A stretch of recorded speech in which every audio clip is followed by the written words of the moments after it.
Hello नमस्कार, जय हिंद, वंदे मातरम। दोस्तों, मैं अमन आप सभी का स्वागत करता हूं आपके अपने यूट्यूब चैनल सरकारी एग्जाम फाइटर में। दोस्तों, आप सभी लोगों की एसएससी एमटीएस की जो परीक्षाएं हैं बहुत ही ज़्यादा नज़दीक आ रही हैं, तो उनके लिए हम यहां पे जीके के क्वेश्चंस हैं वो कर रहे हैं। तो जीके की सीरीज़ चल रही है, इंपॉर्टेंट क्वेश्चंस यहाँ पे आपको कराए जा रहे हैं जो कि आपके पिछले एग्जाम्स में पूछे गए हैं और आगे भी जिनके पूछे जाने की संभावनाएँ हैं। तो सभी क्वेश्चन इंपॉर्टेंट हैं, इस वजह से सभी क्वेश्चंस को आपको नोट करते हुए चलना है। देखिएगा आज का पहला क्वेश्चन। क्वेश्चन कह रहा है कि अकबर के समय मुगल साम्राज्य की पश्चिमोत्तर सीमा क्या थी। तो एक तो होती है, देखिए, पश्चिम उत्तर सीमा। देखिए, जो पश्चिम उत्तर सीमा होती है वो इस तरीके से होती है। जो अकबर के साम्राज्य की, जो मुगल साम्राज्य की सीमा थी पश्चिम उत्तर, वो सीमा कहाँ तक थी। तो आंसर यहाँ पे क्या हो जाएगा, आंसर हो जाएगा इसका हिंदू कुश तक। जो हिंदू कुश पर्वत था वहाँ तक, जो हिमालय का जो हिंदू कुश पर्वत था वहाँ तक अकबर के साम्राज्य की, जो मुगल साम्राज्य था उसकी सीमा थी। आंसर लगाएंगे ऑप्शन नंबर 2। इंपॉर्टेंट क्वेश्चन है, हिस्ट्री के हिसाब से बन सकता है। नेक्स्ट क्वेश्चन देखेंगे। क्वेश्चन कह रहा है कि एक ग्रह की अपने कक्ष में सूर्य से न्यूनतम दूरी को क्या कहा जाता है। एक होता है सूर्य से न्यूनतम दूरी और एक होता है सूर्य से अधिकतम दूरी। ठीक है, तो सूर्य से न्यूनतम दूरी को क्या कहते हैं। अगर कोई ग्रह है वो सूर्य के सबसे ज़्यादा करीब है, सबसे ज़्यादा पास है, तो उसे कहा जाता है न्यूनतम दूरी। मतलब ग्रह और सूरज के बीच में बहुत कम दूरी है और न्यूनतम दूरी है, तो उस स्थिति में उस दूरी को कहते हैं उपसौर। क्या कहते हैं, उस स्थिति में उसे कहते हैं उपसौर। ठीक है, और अगर ज़्यादा होती है तो उसे कहा जाता है अपसौर। तो आंसर यहाँ पे क्वेश्चन का क्या होगा, क्वेश्चन का आंसर होगा उपसौर, यानी कि न्यूनतम दूरी सूर्य और ग्रह के बीच में उपसौर कहलाती है और अधिकतम दूरी कहलाती है अपसौर। ठीक है, नेक्स्ट क्वेश्चन। क्वेश्चन कह रहा है कि स्वामी विवेकानंद का वास्तविक नाम क्या था। तो स्वामी जो विवेकानंद जी थे, इनका वास्तविक नाम क्या था। तो इनका वास्तविक नाम था क्या, नरेंद्र नाथ दत्त। नरेंद्र नाथ दत्त यहाँ पे जो है ना करेक्ट आंसर हो जाएगा। आंसर हो जाएगा ऑप्शन नंबर 2। स्वामी विवेकानंद जी के बारे में आप लोग एक चीज़ जान लीजिए कि इनका जन्मदिन हुआ था, इनका जन्म हुआ था 12 जनवरी सन 1863 को। 12 जनवरी सन 1863 को स्वामी विवेकानंद जी का जन्म हुआ था। इसी वजह से 12 जनवरी को युवा दिवस के रूप में मनाया जाता है। ठीक है, राष्ट्रीय युवा दिवस के रूप में 12 जनवरी को मनाया जाता है। नेक्स्ट क्वेश्चन देखेंगे।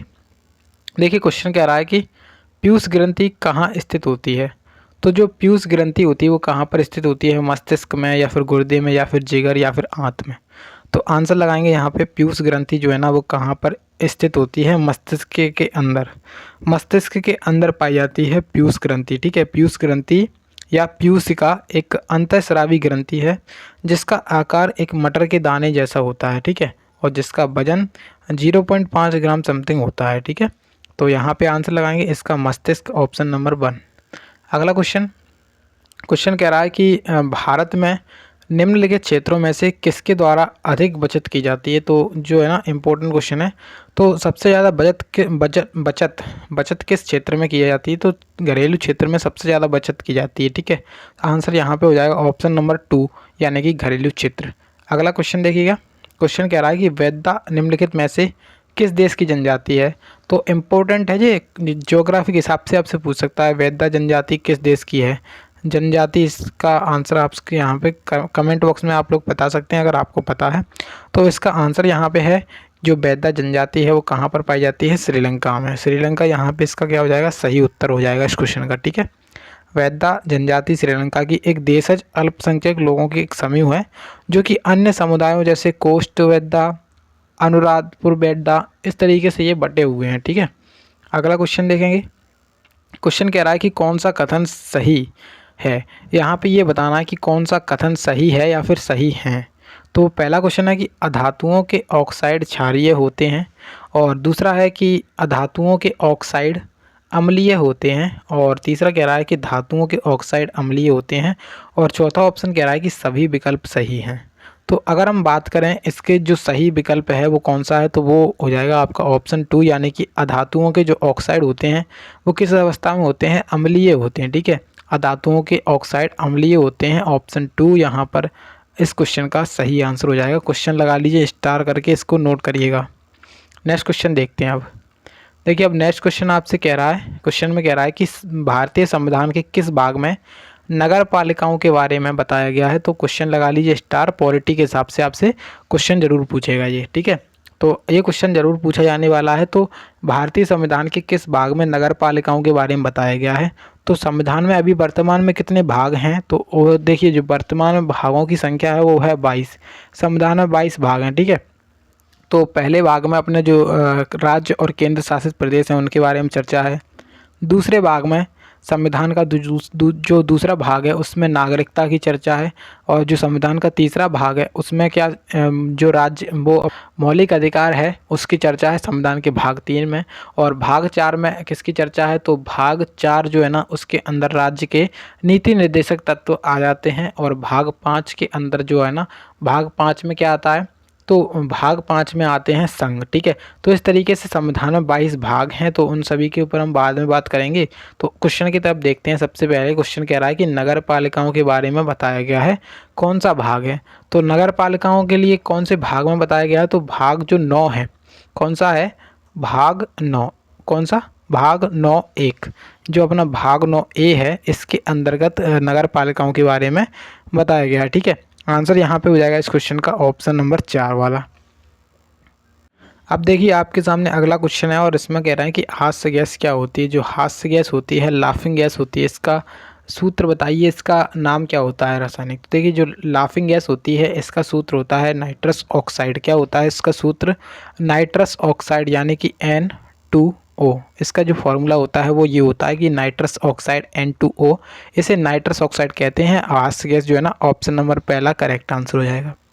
अब देखिए नेक्स्ट क्वेश्चन को। क्वेश्चन कह रहा है कि निम्नलिखित में से किसका विमीय सूत्र आवेग के सूत्र के समान होता है? तो यहाँ पे 4 ऑप्शन हैं: आयतन, संवेग, बल आघूर्ण या फिर संवेग के परिवर्तन की दर। तो किसका जो है ना विमीय सूत्र वो आवेग के समान होता है? तो आवेग के सूत्र के समान किसका होता है? संवेग का, ठीक है। संवेग के यहाँ पे आंसर लगाएंगे। क्वेश्चन आपसे साइंस की दृष्टि से पूछ सकता है। देखिए अब आपके सामने नेक्स्ट क्वेश्चन, और क्वेश्चन कह रहा है कि लेटराइट मिट्टी का विकास इनमें से किसका परिणाम होता है? तो जो लेटराइट मिट्टी है उसका विकास कैसे होता है? तो सबसे पहले यहाँ पे ऑप्शन है कि जलोढ़ के निक्षेप से, सेकंड ऑप्शन है लोयस के निक्षेप से, थर्ड ऑप्शन है निक्षालन, और फोर्थ ऑप्शन है लगातार वनस्पति के आवरण से। देखिए जो अपना लेटराइट मिट्टी है इसका विकास कैसे होता है? तो इसका जो विकास है उसकी प्रक्रिया क्या होती है? तो उसकी जो प्रक्रिया होती है वो होती है क्या? निक्षालन, ठीक है। निक्षालन यहाँ पे क्या हो जाएगा? Correct answer. लेटराइट मिट्टी उष्णकटिबंधीय प्रदेशों में पाई जाती है, ये भी आपको याद रखना है। उसके बाद यह मिट्टी प्रायः उन उष्णकटिबंधीय प्रदेशों में पाई जाती है जहाँ पर ऋतु निष्ठ वर्षा होती है। इस मिट्टी का रंग लाल कलर का होता है, लेकिन ये लाल मिट्टी से अलग होती है। तो ये बात भी आप लोग यहाँ नोट करिएगा कि इसका रंग तो लाल होता है लेकिन ये लाल मिट्टी से अलग होती है, ठीक है। अब देखिए नेक्स्ट क्वेश्चन को। नेक्स्ट क्वेश्चन कह रहा है कि किसके शासनकाल में मुगल पेंटिंग अपने शिखर पर पहुंची थी? तो किसके शासनकाल में मुगल जो पेंटिंग थी वो अपने शिखर पर पहुंची थी? तो जहांगीर के शासनकाल में। कौन के शासनकाल में? जहांगीर के शासनकाल में। जहांगीर जो है ना मुगल साम्राज्य का चौथा सम्राट था, ठीक है, जिसने 1605 से 1627 तक शासन किया था, यानी कि लगभग 22 साल इसने शासन किया था। तो यहाँ पर जो अपनी मुगल पेंटिंग थी वो अपनी चरम सीमा पर कब पहुंच गई थी, शिखर पर कब पहुंच गई थी? जहांगीर के शासनकाल में, और शासनकाल मैंने अभी आपको बता ही दिया है। नेक्स्ट क्वेश्चन देखिएगा। देखिए क्वेश्चन कह रहा है, इंपॉर्टेंट है ये क्वेश्चन। क्वेश्चन कह रहा है कि बंगाल में स्थायी बंदोबस्त किस ब्रिटिश गवर्नर जनरल के द्वारा शुरू किया गया था? तो जो स्थायी बंदोबस्त की प्रक्रिया है वो किस ब्रिटिश गवर्नर जनरल ने शुरू की थी? तो उसको शुरू किया था लॉर्ड कॉर्नवालिस ने। जो लॉर्ड कॉर्नवालिस था इसके द्वारा ये प्रक्रिया को शुरू किया गया था सन 1793 में। सन 1793 में लॉर्ड कॉर्नवालिस ने स्थायी बंदोबस्त की प्रक्रिया शुरू की थी। आंसर यहाँ पे हो जाएगा इसका ऑप्शन नंबर 4, लॉर्ड कॉर्नवालिस, ठीक है। लॉर्ड कॉर्नवालिस ने स्थायी बंदोबस्त की प्रक्रिया को चालू किया था। अब देखिए ये स्थायी बंदोबस्त होता क्या था? तो ये मूल रूप से भूमि की जो राजस्व को ठीक करने की व्यवस्था थी। ठीक करने की क्या थी? व्यवस्था थी, ठीक है। ठीक करने की क्या थी? व्यवस्था थी। तो आंसर यहाँ पे हो जाएगा ऑप्शन नंबर 4। नेक्स्ट क्वेश्चन देखेंगे। तो ये क्वेश्चन आपसे पूछा नहीं जाएगा, ये कुछ ज़्यादा ही डीपली है, आपसे साइंस की दृष्टि से क्वेश्चन नहीं पूछा जा सकता है। समांतर श्रेणी में जुड़े हुए 20 ओम तथा 30 ओम वाले दो प्रतिरोधों का प्रभावी प्रतिरोध कितना होगा?